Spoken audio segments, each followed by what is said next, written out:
হঠাৎ দেখে মনে হতে পারে নৃত্য প্রদর্শনী চলে, না তেমন কিছু নয়। অনুশীলন ম্যাচ শেষে অনূর্ধ্ব ১৯ দলের ক্রিকেটারদের কুল ডাউন করানোর দৃশ্য এটি, যার নেতৃত্বে রয়েছেন ট্রেনার স্টোনিয়ার।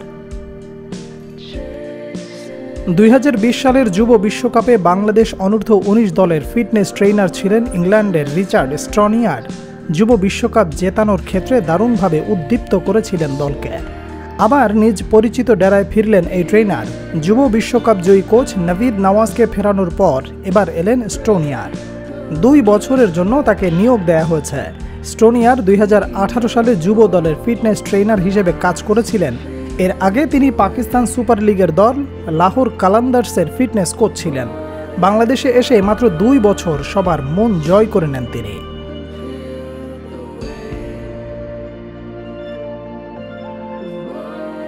অভিনব ফিটনেস ট্রেনিং, দলের সবার সঙ্গে মিশে যাওয়ার ক্ষমতা এবং ছেলেদের চাঙ্গা রাখার বুদ্ধিদীপ্ত কৌশলে স্টোনিয়া অনন্য।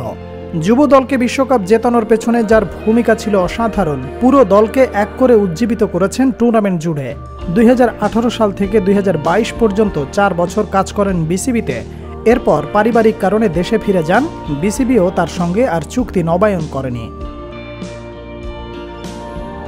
এর আগে অনূর্ধ্ব ১৯ দলের কোচ হিসেবে যুক্ত হয়েছেন যুব বিশ্বকাপ জয়ী নাভিদ নওয়াজ। তার ফেরার পরেই আলোচনা হচ্ছিল স্টোনিয়ারকে আবারও ফেরানো হতে পারে। ২০২৬ অনূর্ধ্ব ১৯ বিশ্বকাপকে সামনে রেখে ২ বছরের জন্য তার সঙ্গে চুক্তি করা হয়েছে।